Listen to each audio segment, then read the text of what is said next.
All right, Jimmy, so we're both creators. Yep. We both make videos. I think we have a lot in common, but I also think there are a lot of big differences between our channels and our workflows and how we do things. You don't bury yourself alive? It's a little different on my channel. So I got 20 questions for you. Let's do it. All right, first one, what's the first app you open on your phone in the morning? I love how we just jumped right into this. Definitely Twitter. Twitter. Yeah. Okay. I wouldn't recommend, but that's what I do. If you're ever at like a, I don't know, barbershop or in the back of an Uber or something like that, and somebody asks you what you do, how do you answer that question?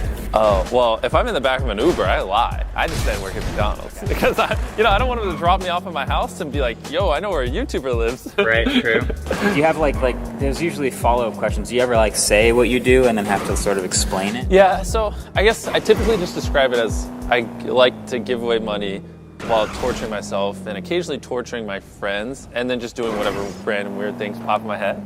That's gonna get some follow-up questions. Yeah. For sure. I just say I'm a video producer and usually that sort of captures you're the video producer that decides what tech everyone in America buys. That's what you are. I mean, you're too humble to say that, but like half the time I watch his videos and I just leave and go buy stuff. So we're sitting here in part of the semi-deconstructed Squid Game set from the video you did on top of a bunch of money. You're sitting on about $200,000. We haven't sent it to him yet. Casual. You said before in a video that you didn't tell your parents when you started making your channel, and then they found it at like 10,000 subscribers or something. Yep. Same. I didn't tell my parents about it. They found it. When they did find it, how do they react? And like, what's the difference between then when they found it and now when all this is going on? Well, my mom was like, oh my gosh, she's not crazy. Because she would always think I was just talking to random people in my room or just like talking to myself when I was like recording videos. Same. So she kind of had a hunch. And then she's like, but why?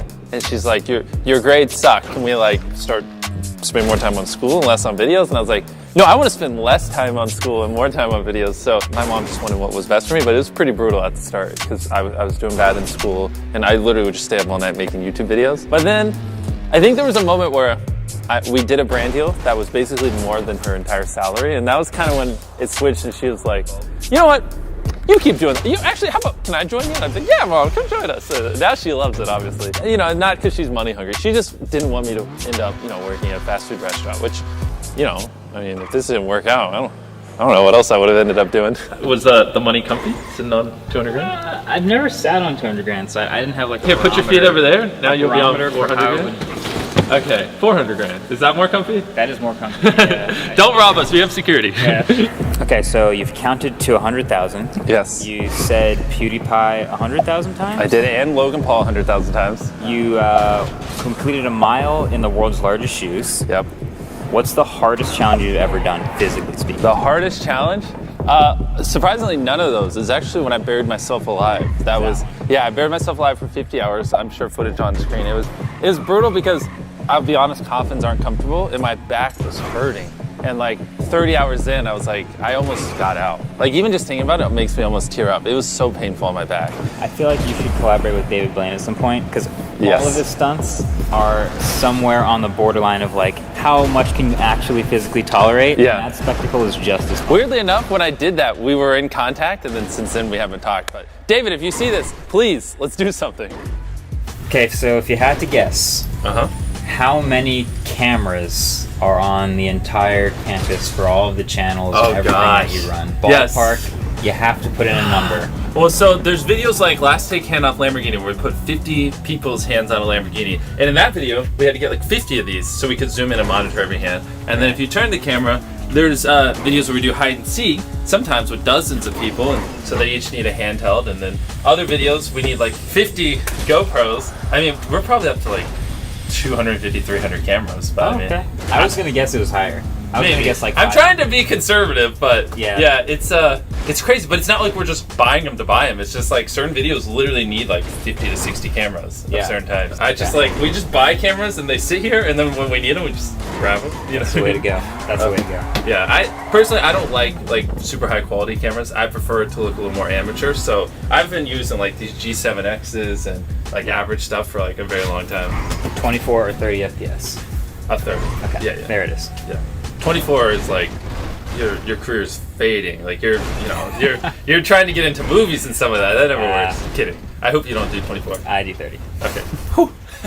Okay, so I read somewhere, I think you said you've gone through a dictionary and would just like pick random words to see if you can find good video ideas in there. It works actually better than you would think. You still do that? Yeah. So basically, it's not just a dictionary. It's you want to take in inspiration and then see what pops in your head. So say a random word. Any word. Something you don't think I will think you're going to say. Mannequins. Okay, well, there's mannequins behind us. Okay. So can a million mannequins stop a car? Can 10,000 mannequins stop a tank, right? Or what happened? I hate to make them all the same, but what if you put a million mannequins on train tracks and try to hit it with the train? What happens? That seems like something you could pull off. The hard part is like what makes it a good, like compelling video, because people will be curious, but what makes it really good is a challenge. Well, and that's the thing. But the point is you take in random inspiration, you see what pops in your head, you write them down, and then usually 1 out of every 100 is good. And so that's why I like to flip to the dictionary. All right, so you know how Spotify does that Wrapped thing every year where they'll show you like all the artists and playlists you listen to the most? Yeah. If YouTube did a Wrapped for you, oh gosh, who would be the most viewed channels that you watch? Marques Brownlee. Marques Brownlee. Oh, that's nice, but who else? No. I'm gonna need like 10 seconds to think. Take your time. You have to build your own Wrapped. This is something I think they should actually do, by the way. Agreed. I mean, it's obvious. I don't know why they don't. YouTube, you're screwing up. I mean, 90% of people watching this won't even know these channels, but I love Windover Production, Polymatter, like people that just make videos like, it sounds dumb, but like why global shipping is easier than manufacturing domestically, or like things like that, or like, that sort of edu-splainer type video. Yeah, exactly. Or like Mark Rover, Veritasium. I love learning things because it's, anyways, I'm not helping myself here, but I don't like when I spend a couple hours on YouTube and I don't really walk away with much. So I try to like really watch and click on videos that teach me stuff. So when I do go on YouTube, it's like all videos that I learn.